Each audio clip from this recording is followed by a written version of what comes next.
The subject of our consideration today is man of God. தேவனுடைய மனிதன் என்ற தலைப்பின் கீழாக நாம் பார்க்க இருக்கிறோம். We'll read the verse from 1 Timothy chapter 6 and verse number 11. 11வது வசனத்திலிருந்து 1 தீமோத்தேயு 6வது அதிகாரம் 11வது வசனத்திலிருந்து நாம் வாசிக்கிறோம். நீயோ தேவனுடைய மனுஷனே, இவைகளை விட்டோடி நீதியையும் தேவ பக்தியையும் விசுவாசத்தையும் அன்பையும் பொறுமையையும் சாந்த குணத்தையும் அடையும்படி நாடு.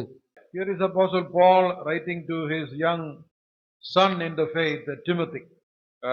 அப்போஸ்தலனாகிய பவுல் தன்னுடைய விசுவாசத்திலே குமாரனாக இருக்கக்கூடிய இளம் தீமோத்தேயுக்கு இந்த கடிதத்தை எழுதுகிறார். And 1 Timothy, 2 Timothy, and Titus, they are called pastoral epistles. They were instructions of how to take care of the assembly. பொதுவாக 1 தீமோத்தேயு, 2 தீமோத்தேயு, தீத்து, இந்த 3 நிருபங்களும் போதக நிருபங்கள் என்று அழைக்கப்படுகின்றன. சபையில் உள்ளவர்கள் சபையை விதமாக நடத்த வேண்டும் என்ற காரியங்கள் எல்லாம் அதிலே பொதுவாக சொல்லப்பட்டிருக்கிறது. Timothy was given charge of the church at Ephesus. 1 Timothy 1:3 it says. எபேசு சபையினுடைய அந்த காரியத்தை நிர்வகிக்கக்கூடியவராக இந்த தீமோத்தேயு இருக்கிறார் என்பதை 1 தீமோத்தேயு 1வது அதிகாரம் 3வது வசனத்திலே நாம் வாசிக்க முடியும். Ephesus church was a big church. எபேசு என்பது ஒரு பெரிய ஒரு சபை. But then young man Timothy was given the charge to take care of the church there. அந்த சபையில் உள்ள காரியங்களை எல்லாம் பொறுப்பெடுத்து செய்யும்படியாக அந்த இளம் பிராயத்தில் இருக்கக்கூடிய தீமோத்தேயுக்கு அளிக்கப்பட்டிருக்கிறது. And Timothy was given instructions. You call them as pastoral instructions, which are to be taken heed of when he is looking after the church there. அந்த சபையை நிர்வகிக்கும் பொழுது என்ன விதமான அந்த போதனைகள் எல்லாம் அதை மேய்ப்பதற்கு தேவையோ அந்த காரியங்கள் எல்லாம் இந்த பகுதியிலே அப்போஸ்தலனாகிய பவுல் சொல்லிக் கொண்டு வருகிறார். Many things are there, but we'll focus on the portion we read, especially verse number 11 of chapter 6. அநேக காரியங்கள் இங்கே சொல்லப்பட்டிருக்கிறது. இருந்தாலும் நாம் இப்பொழுது வாசித்த இந்த பகுதியிலே நம்முடைய கவனத்தை நாம் கொண்டு வருவோம். Here is Apostle Paul calling Timothy as, "O man of God." இங்கே அப்போஸ்தலனாகிய பவுல் தீமோத்தேயுவை இவ்விதமாக அழைக்கிறார். நீயோ தேவனுடைய மனுஷனே. "O man of God." நீயோ தேவனுடைய மனுஷனே. Apostle Paul was an old man. அப்போஸ்தலனாகிய பவுல் ஒரு வயதான ஒரு நபர். Philemon verse 9 says, Paul, நீர் செய்யத்தக்கதை உமக்கு கட்டளையிடும்படிக்கு கிறிஸ்துவுக்குள் நான் துணியத்தக்கவனாயிருந்தேன். 8வது வசனம். ஆகையால் பவுலாகிய நான் முதிர் வயதுள்ளவனாகவும் இயேசு கிறிஸ்து நிமித்தம் இப்பொழுது கட்டப்பட்டவனாகவும் இருக்கிறபடியால். So he says Paul the aged man or old man or elderly man. எனவே இங்கே பவுல் சொல்கிறார் நான் முதிர் வயதுள்ளவன் என்று அவர் அங்கே சொல்வதை பார்க்க முடியும். Timothy is a young man. தீமோத்தேயு ஒரு வாலிபன். 1 Timothy 4:12. That's right. 1 தீமோத்தேயு 4:12. Let no man despise your youth. அங்கே சொல்லப்பட்டிருக்கிறது உன் இளமையை குறித்து ஒருவனும் உன்னை அசட்டை பண்ணாதபடிக்கு. So that means he was a young man. எனவே அதிலிருந்து நாம் தெரிந்து கொள்ளலாம் அவர் ஒரு வாலிபன். Young man, but he was already in the ministry and going with Paul and traveling and doing in the missionary work. வாலிபனாக இருந்தாலும் அவர் அப்போஸ்தலனாகிய பவுலோடு சேர்ந்து ஊழியம் செய்வதிலும் அந்த பிரயாணங்களிலும் அவர் கலந்து கொண்டிருக்கிறார். You know, in the New Testament there is nobody else called as man of God. இந்த புதிய ஏற்பாட்டிலே நாம் வாசிக்கும் பொழுது எந்த ஒரு நபரை குறித்தும் தேவனுடைய மனுஷன் என்று அடையாளப்படுத்தப்படவில்லை. The only person in the whole New Testament called as man of God is young man Timothy. இந்த முழு அந்த புதிய ஏற்பாட்டு பகுதியிலே இந்த ஒரு பகுதியிலே இந்த ஒரு நபரை குறித்து மாத்திரம்தான் தேவனுடைய மனுஷனே என்று அங்கே அழைக்கப்பட்டிருக்கிறது. If I am wrong, you can correct me. You search and find out. Google search. நீங்கள் அதை தவறு என்று நீங்கள் சிந்திப்பீர்கள் என்றால் நீங்கள் தேடி பார்த்து அதை எனக்கு சொல்லுங்கள். And interestingly, it's an old man looking at a young man and saying, "Man of God." அங்கே ஒரு ஆச்சரியமான விஷயம், ஒரு வயதான ஒரு நபர் ஒரு வாலிபனை பார்த்து ஓ தேவனுடைய மனுஷனே என்று சொல்வதை பார்க்கிறோம். Usually it is the other way around. It should be. பொதுவாக இது தலைகீழாக நடக்கக்கூடிய ஒரு காரியம். அப்படித்தான் இருக்கும் இல்லையா? Young fellows will look at the old man. Wow, he is a man of God. பொதுவாக வாலிப பிராயத்தில் உள்ளவர்கள் வயதான ஒரு விசுவாசியை பார்த்து ஓ இவர் தேவனுடைய மனுஷன் என்று சொல்வார்கள். Apostle Paul is a man of God. We know that. அப்போஸ்தலனாகிய பவுல் தேவனுடைய மனுஷன், அது நமக்கு தெரியும். But nowhere he is called as a man of God. ஆனால் எந்த ஒரு இடத்திலும் அவர் தேவனுடைய மனுஷன் என்று அழைக்கப்படவில்லை. But he being an elderly man, old man, he is looking at this young man and calls him man of God. ஆனால் இந்த வயதான ஒரு நபர், இந்த வயதான தேவனுடைய மனிதன் அந்த வாலிபனை பார்த்து சொல்லுகிறார், நீயோ தேவனுடைய மனுஷனே. That means he had qualities that made Paul to say, Yes, he is a man of God. ஏதோ ஒரு அந்த தகுதியானது அந்த நபரை பார்க்கும் பொழுது அவர் தேவனுடைய மனுஷன், நிச்சயமாக இவர் தேவனுடைய மனுஷன் என்று அவருக்கு தோன்றி இருக்கிறது. Today a lot of young people are here. இங்கே அநேக வாலிப பிள்ளைகள் இருக்கிறீர்கள். When elderly people look at you, what they say? இந்த வயதான நபர்கள் உங்களை பார்க்கும் பொழுது என்ன சொல்வார்கள்? What that fellow, young fellow, he is wandering here and there. ஏதோ வாலிப பிள்ளைகள் என்ன இங்க இருக்காங்க, அங்க இருக்காங்க, இப்படி இருக்காங்க. He is not strong in the faith. அவர்கள் விசுவாசத்திலே பலத்தோடு இல்லை. He is irregular in the meeting. அவர் பொதுவாக இந்த கூட்டங்களுக்கு தொடர்ச்சியாக வருவதில்லை. You know, they make so many complaints. அவர்கள் அநேக அந்த குறைகளை சொல்லிக் கொண்டிருக்கிறார்கள். Sometimes there is a generation gap between the old and the young man. அநேக நேரங்களிலே அந்த வயதானவர்களுக்கும் வாலிபர்களுக்கும் இடையே அந்த தலைமுறை இடைவெளி இருக்கிறது. The old man will say, this young fellow doesn't understand what I am saying. இந்த வயதானவர்கள் சொல்லுகிறார்கள், இந்த வாலிப பிள்ளைகள் நான் சொல்லுவது என்ன என்றே அவர்கள் புரிந்து கொள்வதில்லை. The young fellow says, what is Buddha? He doesn't understand what I am saying. அங்கே வாலிப பிள்ளைகள் சொல்லுகிறார்கள், இந்த வயதான ஆளுகளுக்கு நான் சொல்லுவது என்ன என்பதே புரியவில்லை. கரெக்டா? சரியா? Gabrielio. எல்லாம் கோமா இருக்கிறீங்க. Hello. After the meeting, you see what happens here. இந்த கூட்டம் முடிந்த பிற்பாடு என்ன நடக்குது என்று பாருங்க. The young fellows will speak among themselves. இந்த வாலிப பிள்ளைகள் அவர்களுக்குள்ளாகவே பேசிக் கொள்வார்கள். Children, they will speak among themselves. அந்த குழந்தைகள் அந்த குழந்தைகளோட பேசிக் கொள்வார்கள். Older people, they will speak among themselves. அந்த வயதான நபர்கள் வயதான நபர்களோடு பேசிக் கொண்டிருப்பார்கள். Why? ஏன்? That gap is there. அந்த இடைவெளி இருக்கிறது. But Paul says about Timothy, he is like-minded to me. ஆனால் அப்போஸ்தலனாகிய பவுல் தீமோத்தேயுவை குறித்து ஒரு இடத்திலே சொல்கிறார், என்னைப் போல மனதுள்ள ஒருவன் தீமோத்தேயு. So though he is the only one who is called as a man of God, இந்த வேத பகுதியிலே தேவனுடைய மனுஷன் என்று அழைக்கப்பட்ட ஒரே நபர் இவர்தான். in the Old Testament, a few people are called as man of God. பழைய ஏற்பாட்டிலே ஒரு சில நபர்கள் தேவனுடைய மனிதர்கள் என்று அழைக்கப்பட்டிருக்கிறார்கள். Quickly we will look at some of them and pick out what makes them as a man of God. இந்த பழைய ஏற்பாட்டு பகுதியிலே அந்த நபர்களை நாம் சுருக்கமாக பார்த்து எதனாலே அவர்கள் தேவனுடைய மனுஷர்கள் என்று அழைக்கப்படுகிறார்கள் என்பதை தெரிந்து கொள்ளலாம். Deuteronomy chapter 33, உபாகமம் 33வது அதிகாரம் verse 1. 1வது வசனம். Deuteronomy chapter 33, verse 1. தேவனுடைய மனுஷனாகிய மோசே தான் மரணமடையும் முன்னே இஸ்ரவேல் புத்திரரை ஆசீர்வதித்த ஆசீர்வாதமானது. Now here is the title man of God given to Moses. இங்கே தேவனுடைய மனுஷன் என்ற தலைப்பு மோசேக்கு கொடுக்கப்படுகிறது. You will find the same reference similar in First Chronicles 23 verse 4 also. நீங்கள் 1:4 அதே வார்த்தையை நீங்கள் பார்க்க முடியும். Moses was a man of God. மோசே தேவனுடைய மனுஷன். What was special about him? அந்த மோசேயிடம் காணப்பட்ட சிறப்பியல்பு என்ன? 40 years he was a leader of the people of Israel. இஸ்ரவேல் ஜனங்களை வழிநடத்திய தலைவர்களே 40 வருடமாக அவர் வழி நடத்துகிறார். I'm sure you have studied about Moses. I am not going to the details.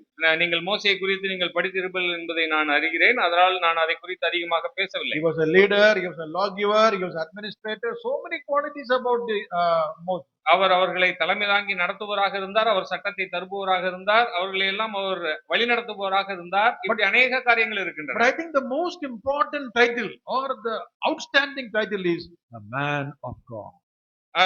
அப்படி கொடுக்கப்பட்ட அந்த தலைப்புகளிலே மோசேக்கு அநேக தலைப்புகள் உண்டு. அதிலே மிகவும் ஒரு சிறந்த ஒரு தலைப்பாக நான் இந்த தலைப்பை பார்க்கிறேன். A preacher is there, a leader is there, administrator, and so many good things are there. But a beautiful title, man of God. அவர் நிர்வாக திறமை உள்ளவராக, அவர்களுக்கு போதிப்பவராக என்று சொல்லி அநேக அவருக்கு தலைப்புகள் இருக்கின்றன. ஆனால் மிக ஒரு அழகான ஒரு தலைப்பு அவர் தேவனுடைய மனிதன். When we look at Moses as a man of God, one special quality that stands out, I want to highlight this morning. இந்த மோசே குறித்து பார்க்கும்பொழுது ஒரு காரியத்தை, மிகவும் சிறப்பாக காணப்படக்கூடிய ஒரு காரியத்தை உங்களோடு பகிர்ந்து கொள்ள நான் விரும்புகிறேன். In Numbers chapter 12, என்னாகமம் 12வது அதிகாரம் verse number 3. 3வது வசனம். மோசேயானவர் பூமியில் உள்ள சகல மனிதரிலும் மிகுந்த சாந்த குணமுள்ளவனாய் இருந்தான். Here is a beautiful quality of the man of God Moses. இங்கே மிக அழகான ஒரு குணாதிசயம் இங்கே மோசேயை குறித்து சொல்லப்பட்டிருக்கிறது. Moses, the man of God, was the meekest man in the earth. மோசேயானவன் பூமியில் உள்ள சகல மனிதரிலும் மிகுந்த சாந்த குணம் உள்ளவனாய் இருந்தான். And that is put in a very special context. I want you to see that.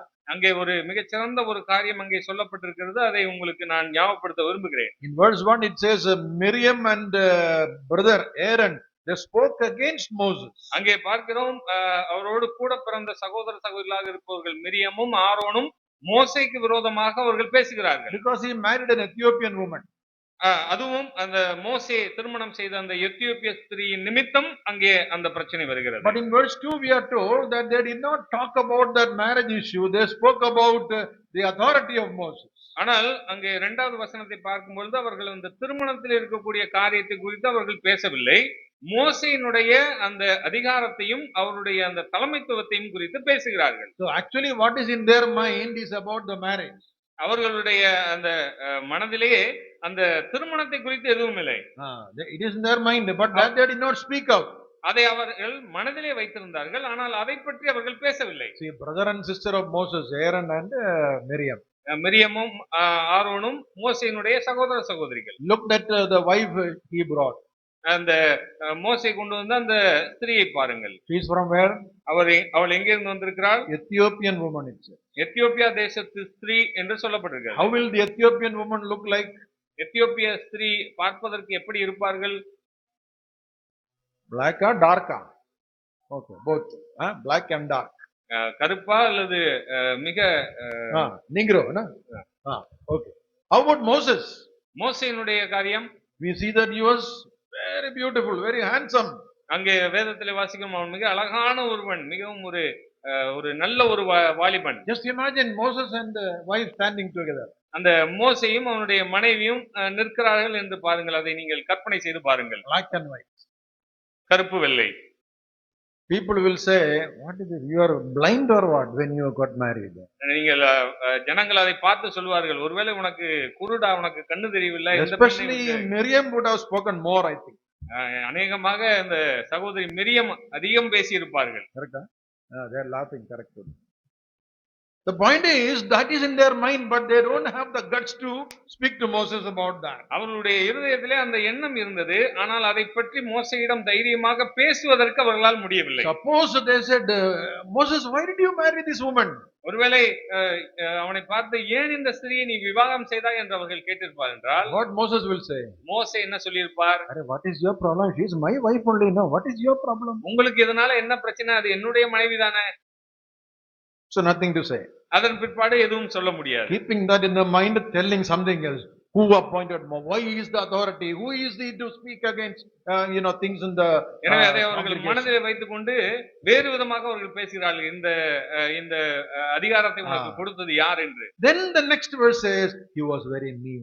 அதன் பிற்பாடு அந்த வார்த்தை சொல்லப்பட்டிருக்கிறது, மிகுந்த சாந்த குணம் உள்ளவன். Meekest man in the earth, it says. இந்த பூமியில் உள்ள சகல மனிதர்களும் மிகுந்த சாந்த குணம் உள்ளவன். What is meekness?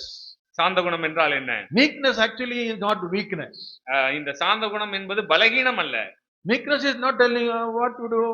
Okay, I am like this. This is not that. That's not meekness. இது இந்த சாந்த குணம் என்பது என்னால என்ன செய்ய முடியும், அவ்வளவுதான், இதோட முடிஞ்சு அப்படின்னு சொல்லி இருக்கக்கூடிய அந்த பலகீனம் அல்ல. Meekness is power under control. இந்த சாந்த குணம் என்பது தனக்கு இருக்கக்கூடிய அந்த அதிகாரத்தை, தனக்கு இருக்கக்கூடிய அந்த வல்லமை மட்டுப்படுத்தி கொண்டு வாழ்வது. Moses could prove that he is appointed by God. மோசேயால் தேவன் தான் என்னை நியமித்தார் என்பதை அந்த இடத்திலே நிரூபித்திருக்க முடியும். I can show you who I am. நான் யார் என்பதை இந்த இடத்திலே என்னால் காட்டியிருக்க முடியும். But he did not do that. ஆனால் அதை அவர் செய்யவில்லை. He kept silent. அவர் அமைதியோடு இருந்தார். He brought that matter to the Lord. அதை தேவனிடத்திலே அந்த சம்பவத்தை அவர் கொண்டு வருகிறார். And the Lord did the action there. அங்கே தேவன் அவருக்கு பதிலாக அங்கே So செயல்படுகிறார். here is a good quality of a man of God. Have a meek and quiet spirit. எனவே தேவனுடைய மனுஷன் என்று அழைக்கப்படுவதற்கான ஒரு மிகச்சிறந்த ஒரு குணாதிசயம் அவர் மத்தியிலே இருந்தது. அவர் மிகுந்த சாந்த குணம் உள்ளவராய் இருந்தார். You know, our problem is if somebody says something, we want to speak back. ஆனால் நம்முடைய பிரச்சனை என்ன என்பதை சிந்தித்து பாருங்கள். யாராவது நம்மை குறை சொல்கிறார் என்றால் நாம் உடனடியாக அதற்கு பதிலுக்கு ஏதாவது நாம் சொல்ல வேண்டும். ஒன்னு சொன்னா 10 சொல்லணும். If you tell one, I will give back 10. நீங்கள் என்னை குறித்து ஒரு காரியம் சொல்லுவீர்களா, நான் உங்களை குறித்து 10 காரியங்கள் சொல்கிறேன். The silence we think is defeat. இந்த அமைதலோடு இருக்கிறது என்பது தோல்வியாக நாம் கருதுகிறோம். But a man of God here, Moses, showed that meekness is power under control. ஆனால் இந்த தேவனுடைய மனுஷனாகிய மோசே அந்த சாந்த குணத்தோடு இருந்தான் என்பதை பார்க்கிறோம். I'm sure you remember in Matthew 11:29, Jesus himself said, "Learn from me, for I am meek and lowly in heart." நமக்கு கூட ஆண்டவராகிய இயேசு கிறிஸ்து சொன்ன அந்த வார்த்தை நன்றாக தெரியும். இதோ என்னுடைய நுகத்தை ஏற்றுக்கொள்ளுங்கள், நான் தாழ்மையும் மனத்தாழ்மை உள்ளவராக இருக்கிறேன் என்று அவர் மத்தேயு 11வது அதிகாரத்திலே சொல்வதை The பார்க்கிறோம். meekest man among men was Moses, but here is the meekest man, that is the Lord Jesus Christ. ஆனால் இங்கே அங்கே மோசே மிகுந்த சாந்த குணம் உள்ளவனாக இருந்தான் என்பதை பார்க்கிறோம். ஆனால் ஆண்டவராகிய இயேசு கிறிஸ்து சாந்த குணமாகவே இருந்தார் என்பதை பார்க்கிறோம். When he was accused, he was silent. அவர் அங்கே குற்றப்படுத்தும் பொழுது அவர் அமைதியோடு இருந்தார். He said, I can call legions of angels to come to my rescue, but he did not do that. அவர் நினைத்திருந்தால் லேகியோனுடைய அளவுக்கு தக்கதாக தேவதூதர்களை அங்கே அழைத்திருக்க முடியும். ஆனால் அதை அவர் செய்யவில்லை. Power under control. அவர் வல்லமை உள்ளவராக இருந்தால் ஆனால் அதை அடக்கி கொண்டிருந்தார். Moses, is a man of God, was a man who exercised meekness in his life. எனவே இந்த தேவனுடைய மனுஷனாகிய மோசே தன்னுடைய வாழ்நாளிலே இந்த மிகுந்த சாந்த குணத்தை பயிற்சி பெற்றவராக காணப்பட்டார். Many more things are there about Moses, but I am not going to that. The next person called as man of God is found in 1 Kings chapter 17. மோசே குறித்து அநேக காரியங்கள் இருக்கிறது. இருந்தாலும் நாம் அடுத்ததாக தேவனுடைய மனுஷன் என்று சொல்லப்பட்ட ஒரு நபரை பார்ப்போம். அது 1 Kings 17, 1 ராஜாக்கள் verse number 18. 17-18. அப்பொழுது அவள் எலியாவை நோக்கி, தேவனுடைய மனுஷனே, உமக்கும் எனக்கும் என்ன?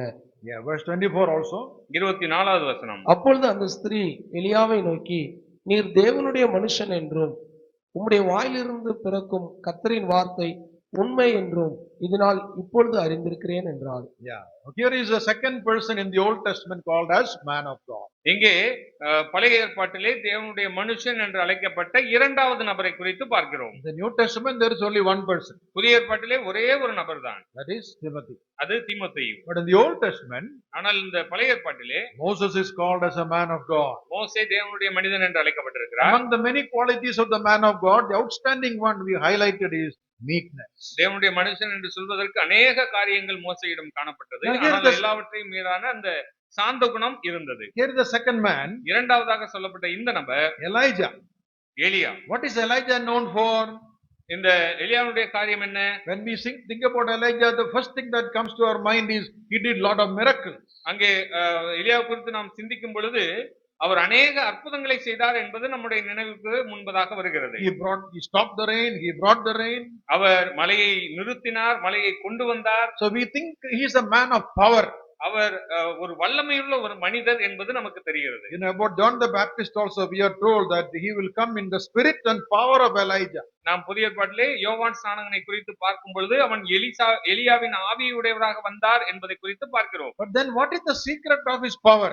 ஆனால் அவருடைய அந்த வல்லமையினுடைய அதனுடைய ரகசியம் என்ன?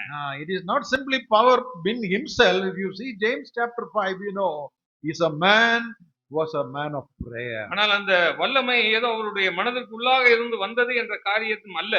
அங்கே யாக்கோபிலே நாம் வாசிக்கிறோம். யாக்கோபு 5வது அதிகாரத்திலே எலியாவை குறித்து நாம் வாசிக்கிறோம். Verse 17 says he was an ordinary man like us. அவன் 17வது வசனத்திலே சொல்லப்பட்டிருக்கிறது, நம்மை போல் பாடுள்ள ஒரு மனிதன் எலியா என்று. But he prayed. ஆனால் அவன் ஜெபம் செய்தான். And he stopped the rain. அவன் மலையை நிறுத்தினான். After 3.5 years again he prayed. 3.5 ஆண்டுகள் பிற்பாடு அவன் மீண்டுமாக ஜெபித்தான், மலையை பெய்ய வைத்தான். So here is a projected quality of a man of God. He's a man of power, yes, but then that power comes from prayer. அங்கே தேவனுடைய மனுஷன் என்று சொல்லப்பட்ட இந்த எலியாவை குறித்து பார்க்கும் பொழுது அவர் வல்லமை உள்ள ஒரு நபர் தான்.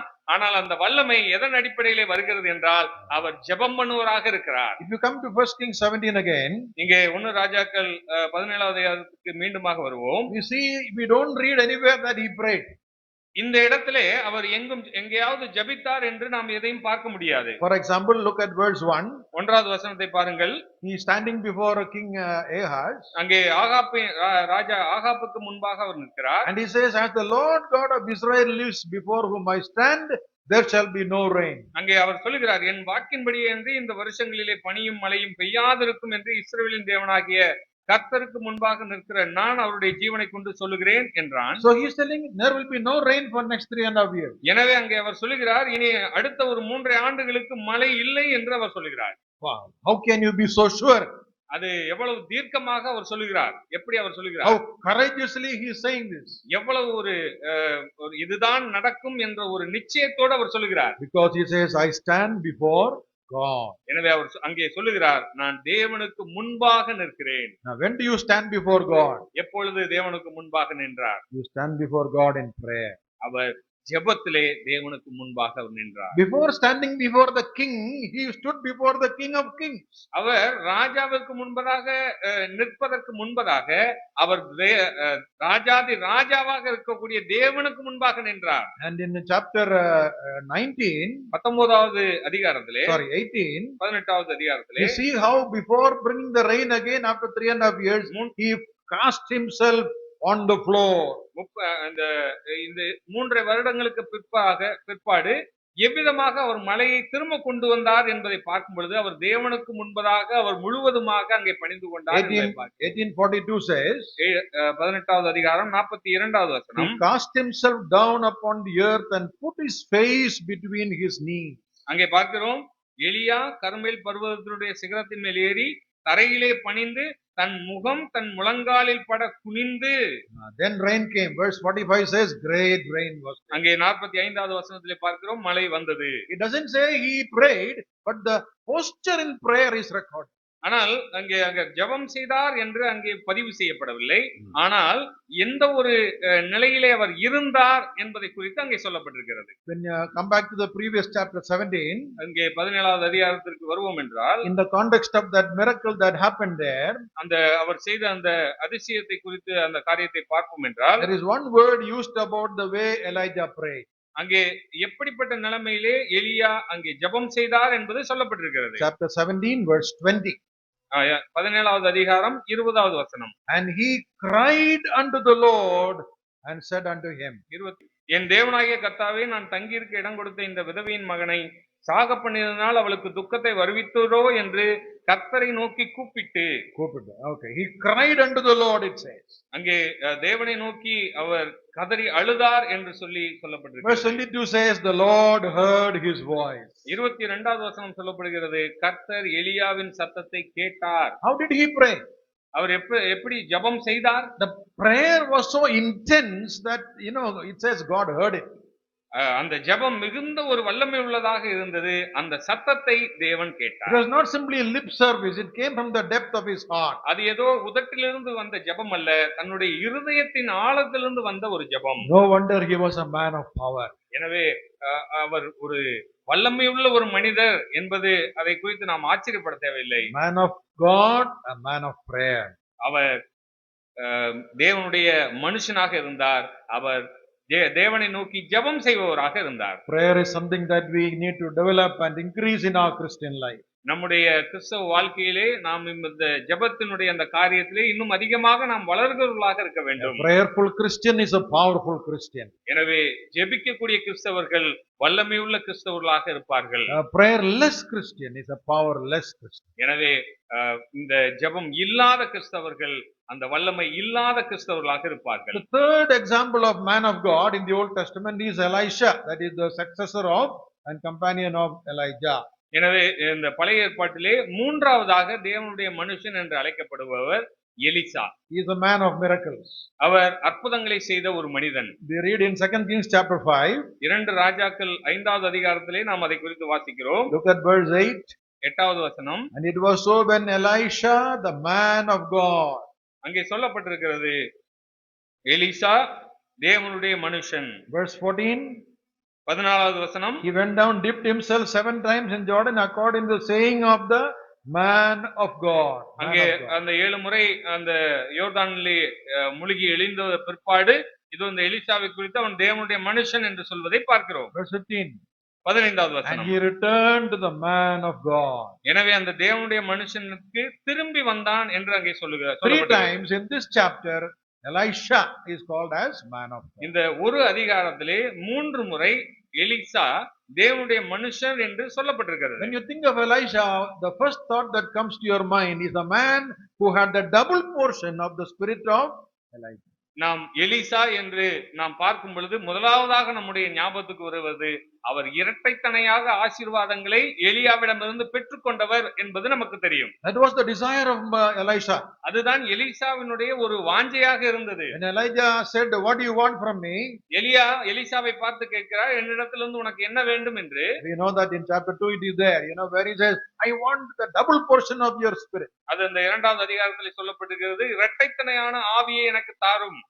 What does that mean? அதனுடைய அர்த்தம் என்ன? That means double measure of blessing, double measure of increase of power.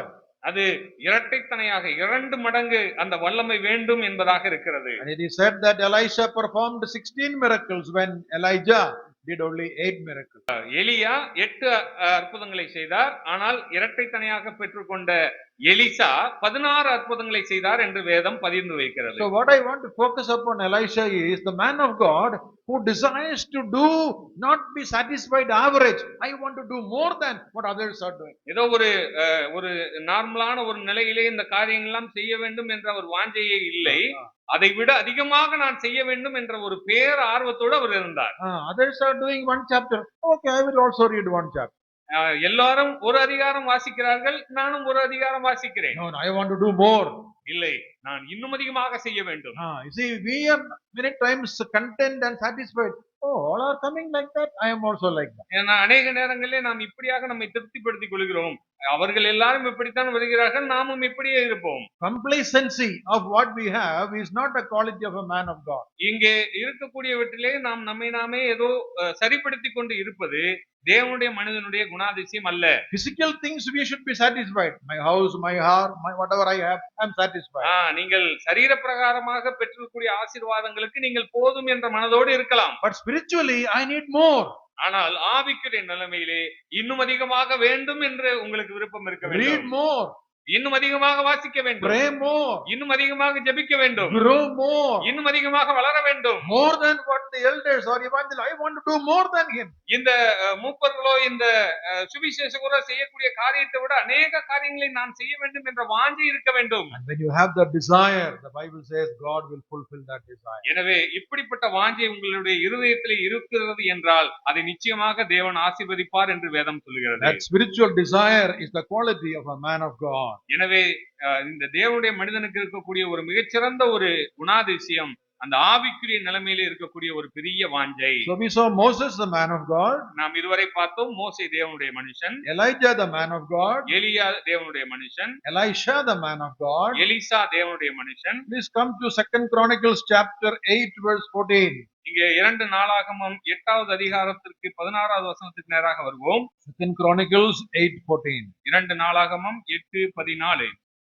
அவன் தன் தகப்பனாகிய தாவீதனுடைய பிரமாணத்தின்படியே ஆசாரியர்கள் தங்கள் தங்கள் ஊழியத்தை செய்யும் வகுப்புகளையும் லேவியர் ஒவ்வொரு நாளின் கட்டளைகளின்படியே துதித்து சேவித்து கர்த்தருக்கு முன்பாக தங்கள் ஊழியத்தை செய்யும் முறைமைகளையும் வாசல் காப்பாளர்கள் ஒவ்வொரு வாசல்கள் காவல் காக்கும் வகுப்புகளையும் நிற்க பண்ணினான். தேவனுடைய மனுஷனாகிய தாவீது இப்படி கட்டளையிட்டிருந்தான். Yeah, look at the last phrase there. David, the man of God, commanded. இந்த பகுதியினுடைய கடைசி வார்த்தையை பாருங்கள், தேவனுடைய மனுஷனாகிய தாவீது. In Nehemiah 12 also, verse 24-26, the same phrase is there.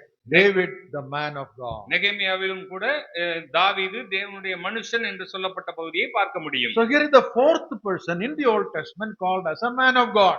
இங்கே பழைய ஏற்பாட்டிலே 4வது நபராக தேவனுடைய மனுஷன் என்று அறியப்படுகிறவர் தாவீது. David is a very familiar person. We know him very well. தாவீது மிகவும் ஒரு பரிச்சயமான ஒரு நபர், நமக்கு நன்றாக தெரியும். The moment you think of David, what comes to your mind? தாவீது என்று சொன்ன உடனே உங்களுடைய ஞாபகத்திற்கு எது முதலாவதாக வருகிறது? The man after God's own heart. தேவனுடைய இருதயத்திற்கு ஏற்ற மனிதன். The man of God's choice. தேவனால் தெரிந்து கொள்ளப்பட்ட ஒரு மனிதன். A brief summary of that is found in Acts chapter 13. அப்போஸ்தலர் நடபடிகள் 13வது அதிகாரத்திலே இதை குறித்ததான காரியம் தெளிவாக சொல்லப்பட்டிருக்கிறது. We cannot go into all the details, but just pinpoint one particular aspect of this man of God. எல்லா காரியத்தையும் குறித்து நாம் சிந்திக்க போகிறதில்லை, ஒரு காரியத்தை குறித்து சிந்திக்க போகிறோம். Acts 13:22 says, அப்போஸ்தலர் 13:22 இப்படியாக சொல்கிறது. Second part of that verse, God is telling, I have found David, son of Jesse, a man after my own heart, who will fulfill all my will. அங்கே சொல்லப்பட்டிருக்கிறது, ஈசாயின் குமாரனாகிய தாவீதை என் இருதயத்துக்கு ஏற்றவனாக கண்டேன், Ah. எனக்கு சித்தமானவைகள் எல்லாம் அவன் செய்வான் என்று அவனை குறித்து சாட்சியும் கொடுத்தார். Look at one more verse there, same chapter, verse 36. அங்கே அதே அதிகாரத்திலே 36வது வசனத்தை கூட நாம் வாசிக்கலாம். David, after he had served his own generation by the will of God. தாவீது தன் காலத்திலே தேவனுடைய சித்தத்தின்படி அவருக்கு ஊழியம் செய்த பின்பு நித்திரை அடைந்து. Alright. So when you think of David as a man of God, இங்கே தாவீது தேவனுடைய மனுஷன் என்று நாம் சிந்திக்கும் பொழுது he's a man after God's own heart. தேவனுடைய இருதயத்துக்கு ஏற்ற ஒரு மனிதனாக இருக்க வேண்டும். That means he's a man who is performing the will of God. அதனுடைய அர்த்தம் என்ன? தேவனுடைய சித்தத்தின் பிரகாரம் அவன் காரியத்தை நடப்பிக்கிறவனாக இருக்க வேண்டும். Heart of the Lord is equal to will of the Lord. எனவே இருதயத்திற்கு ஏற்ற என்பதை பார்க்கும் பொழுது அதற்கு இணையான ஒரு வார்த்தை அவருடைய சித்தத்தின்படி செய்பவன். Yeah, that's what it says. In 2 verses it says, he served the Lord according to the will of God. இந்த 2 வசனமும் அதைத்தான் நமக்கு சொல்லுகிறது. அவருக்கு சித்தமானவைகள் எல்லாம் அவன் செய்வான். And then all my will, that means complete will he will do. அவருக்கு சித்தமான எல்லாவற்றையும் அவன் செய்வான் என்று சொல்லப்பட்டிருக்கிறது. So the guidelines for a man of God to live in this world is the will of God. இந்த உலகத்திலே வாழக்கூடிய நாட்களிலே தேவனுடைய மனுஷன் என்று அழைக்கப்படுவதற்கு மற்றொரு காரியம், அவர் தேவனுடைய சித்தத்தின் பிரகாரம் செய்ய வேண்டும். Not living according to my will. என்னுடைய சித்தத்தின்படி நான் நடப்பது அல்ல. Not people's will. அந்த ஜனங்களுடைய விருப்பத்தின்படி நடப்பது அல்ல. If somebody asks you why you are doing this, யாரோ ஒருவர் உங்களிடம் வந்து ஏன் இதை செய்கிறாய் என்று கேட்பார்கள் என்றால், I like it so I am doing it. எனக்கு இது பிடித்திருக்கிறது அதனால் நான் இதை செய்கிறேன் என்று சொல்லலாம். No. You are doing it because it is in the word of God. இல்லை, நீங்கள் எதை செய்கிறீர்களோ அது தேவனுடைய சித்தத்தின் பிரகாரம் இந்த வார்த்தையின்படியாக இருக்கிறது என்பதை உறுதி செய்ய வேண்டும். Today there are people who say, brother, I don't know the will of God. சகோதரரே, தேவனுடைய சித்தம் என்பது எனக்கு தெரியாது. About my family, about my job, about my marriage or studies or place of work, I don't know what is God's will. தேவனுடைய சித்தம் என்னுடைய வாழ்க்கையிலே இந்த கல்யாணம் மற்றும் வேலை, என்னுடைய படிப்பு என்ற காரியங்கள் எல்லாம் குறித்து அவருடைய சித்தம் என்பது எனக்கு தெரியாது என்று சொல்வீர்கள். How to find the will of God? அந்த தேவனுடைய சித்தத்தை எப்படி நாம் கண்டுபிடிப்பது? It is in the word of God. அது தேவனுடைய வார்த்தையிலே இருக்கிறது. When we speak something, we understand what is in our mind. இதை குறித்து பேசும் பொழுது நம்முடைய இருதயத்திலே எத்தகைய சிந்தனை இருக்கிறது என்பதை நாம் சிந்தித்து பார்க்க So வேண்டும். God has spoken in his word and his will is in his word. ஆண்டவர் இந்த தேவனுடைய வார்த்தையின் மூலமாக நம்மோடு பேசுகிறார். இந்த தேவனுடைய வார்த்தை தேவனுடைய சித்தத்தை வெளிப்படுத்துவதாக இருக்கிறது. So first of all, you need to go to the word of God to discern the will of God. எனவே நீங்கள் தேவனுடைய வார்த்தைக்கு நீங்கள் செல்லுங்கள், அங்கே தேவனுடைய சித்தம் ஆண்டவர் உங்களுக்கு வெளிப்படுத்துவார். Secondly, இரண்டாவதாக, you need to spend time with the Lord. நீங்கள் தேவனோடு நேரத்தை செலவிடுவதாக இருக்க வேண்டும். In the word of God, in the presence of God. தேவனுடைய வார்த்தை, தேவனுடைய அந்த சமூகம். You see, when you spend time with the person for a long time, you understand what that person likes. நீங்கள் ஒரு நபரோடு கூட நீங்கள் நேரத்தை செலவிடுவீர்கள் என்றால் அந்த நபருக்கு எதெல்லாம் பிடிக்கும் என்பது உங்களுக்கு தெரிந்துவிடும். For example, உதாரணத்திற்கு, if you are married recently, நீங்கள் புதிதாக திருமணமானவர் என்றால், anybody here like that? அப்படி யாராவது இங்க இருக்கிறீர்களா? No, nobody. All old marriage. Okay, no problem. When you got married, first day, second day, எப்பொழுது நீங்கள் திருமணம் செய்தீர்களோ அந்த நாளிலிருந்து முதல் நாள், இரண்டாம் நாள் என்று எடுத்துக்கொள்ளுங்கள். Maybe second day or first day, she will ask, sister will ask, you like tea or coffee? அந்த இரண்டாவது நாள் அந்த சகோதரனை பார்த்து கேட்கலாம், உங்களுக்கு டீ பிடிக்குமா அல்லது காஃபி பிடிக்குமா என்று. So some will say, morning I want coffee, evening I will take tea. எனவே ஒரு சிலர் சொல்லலாம், காலை நேரத்திலே நான் காஃபி எடுத்துக்கொள்கிறேன், மாலை நேரத்திலே நான் டீ எடுத்துக்கொள்கிறேன். So every day she is making coffee and tea, coffee. எனவே அனுதினமும் அந்த சகோதரி என்ன செய்வார்கள்? காஃபி, டீ என்று அவர்கள் தயாரிப்பார்கள். After marriage of how many years? How long you are married? 25. 20 years over. 20 வருடம் ஆகிவிட்டது. After 20 years of marriage, 20 வருடத்திற்கு பிற்பாடு, if your wife is asking, you like tea or coffee? அவருடைய மனைவி அவரை பார்த்து, உங்களுக்கு டீ பிடிக்குமா காஃபி பிடிக்குமா என்று கேட்டால், what you will say, brother? நீங்கள் என்ன சொல்லுவீர்கள்? இன்னும் தெரியலையா? So many years you are living with me, still you don't know what I like. அநேக வருடங்கள் நாம் இணைந்திருக்கிறோம், ஆனால் எனக்கு எது பிடிக்கும் என்பது உனக்கு தெரியாதா? See, the same way, you have been saved for 5 years, 10 years, 20 years, you are a believer. Still you are saying, I don't know what is the will of God. நீங்கள் ரட்சிக்கப்பட்ட விசுவாசியாக 5 வருடங்கள் 10 வருடங்கள் 15 வருடங்கள் ஆகிவிட்டது, ஆனால் இன்னும் எனக்கு தேவனுடைய சித்தம் என்பது எனக்கு தெரியாது என்று சொல்வீர்கள் என்றால் எப்படி? That means you need to spend more time in the presence of அதனுடைய God. அர்த்தம் நீங்கள் தேவனுடைய சமூகத்திலே அமர்ந்து அதற்காக நீங்கள் நேரத்தை செலவிட வேண்டும் என்ற அர்த்தம். In the word of God, in the presence of God, as you spend time, you will be able to discern the will of God. தேவனுடைய வார்த்தையோடும் தேவனுடைய சமூகத்தோடும் நீங்கள் நேரத்தை செலவிடுவீர்கள் என்றால் தேவனுடைய சித்தம் என்பது உங்களுக்கு தெரியும். So a man of God is one who lives by the will of God. எனவே தேவனுடைய சித்தத்தின் பிரகாரம் நடக்கக்கூடிய ஒரு மனிதன் தேவனுடைய மனிதனாக இருக்கிறார். There's one more person mentioned as man of God in the Old Testament. I just mentioned about him and then we will wind up for now. தேவனுடைய மனிதன் என்று நான்காவதாக பழைய ஏற்பாட்டிலே ஒரு நபர் குறிக்கப்பட்டிருக்கிறார். அவரை குறித்து ஐந்தாவது நபராக அவர் குறிக்கப்பட்டிருக்கிறார். 2 Chronicles chapter 11, 2 நாளாகமம் 11வது அதிகாரம் verse number 2. 2வது வசனம். தேவனுடைய மனுஷனாகிய செமாயாவுக்கு கர்த்தருடைய வார்த்தை உண்டாகி அவர் சொன்னது. தேவனுடைய மனுஷனாகிய செமாயா. Shemaiah. Shemaiah is another person called as man of God. செமாயா மற்றொரு நபர் தேவனுடைய மனுஷன் என்று அழைக்கப்பட்டவர். I don't want to look into the details of that, but just want to inform you that in the Old Testament, these 5 men are called as the man of God. எனவே அதை குறித்து அதிகமாக நான் சொல்ல விரும்பவில்லை. ஆனால் பழைய ஏற்பாட்டிலே 5 நபர்கள் தேவனுடைய மனிதர்கள் என்று சொல்லப்பட்டிருக்கிறார்கள். In some places, some angels are also told as man of God. ஒரு சில இடங்களிலே தேவ தூதர்கள் கூட தேவனுடைய மனுஷன் என்று சொல்லப்பட்டிருக்கிறார்கள். But these 5 and especially these 4, we can highlight some of the qualities of a man of God. இந்த 5 தேவனுடைய மனுஷர்கள் என்றவற்றிலே 4 நபர்களிடமிருந்து நாம் ஒரு சில காரியங்களை நாம் பார்க்க முடியும். First we saw Moses. முதலாவதாக நாம் மோசேயை குறித்து பார்த்தோம். The meekest man. அவன் மிகுந்த சாந்த குணமுள்ளவன். Power under control. அவனுடைய அந்த வல்லமைக்கு உட்பட்டு தன்னுடைய காரியத்தை செய்தார். Many more things we can say, but I'm leaving it there. அநேக காரியங்கள் சொல்ல முடியும், இருந்தாலும் இந்த ஒரு காரியத்தை சொல்லுகிறேன். Elisha, எலியா, man of power. அவர் வல்லமையுள்ள ஒரு மனிதன். But man of prayer. ஆனால் அவன் ஜெபிக்கிற ஒரு மனிதனாக இருந்தான். Man of God is a man of prayer. தேவனுடைய மனுஷன் ஜெபம் செய்யக்கூடிய ஒரு மனிதனாக இருந்தார். Elisha, Elisha, he was a man of double power. அவர் 2 மடங்கு அவர் வல்லமை உள்ளவராக But இருந்தார். his desire was to do more than what others have done. ஆனால் மற்றவர்கள் செய்யக்கூடிய காரியத்தை விட இன்னும் அதிகமாக செய்ய வேண்டும் என்ற வாஞ்சை உள்ளவராக இருந்தார். Not enough to say, okay, this is enough. This is something we can carry on. இது போதும் என்ற ஒரு மனநிலை, இதோடு கூட நாம் செய்யலாம் என்று சொல்லி அவர் நினைக்கவில்லை.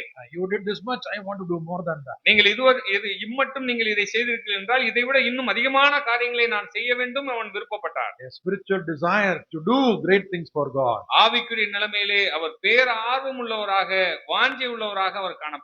David was a man of God. தாவீது தேவனுடைய மனுஷனாக இருந்தார். Trying to live according to the will of God. அவர் தேவனுடைய சித்தத்தின் பிரகாரம் அவர் செய்பவராக இருந்தார். In the New Testament only Timothy is mentioned. இந்த புதிய ஏற்பாட்டிலே ஒரே ஒரு நபர் சொல்லப்பட்டிருக்கிறார், தீமோத்தேயு. We will come to him in the next session. நாம் அடுத்த செஷனிலே அவரை குறித்து பார்க்கலாம். May the Lord bless these thoughts for our hearts. இந்த வசனங்களை தேவன் தாமே நம்முடைய இருதயத்துக்கு ஆசீர்வதித்து தருவாராக.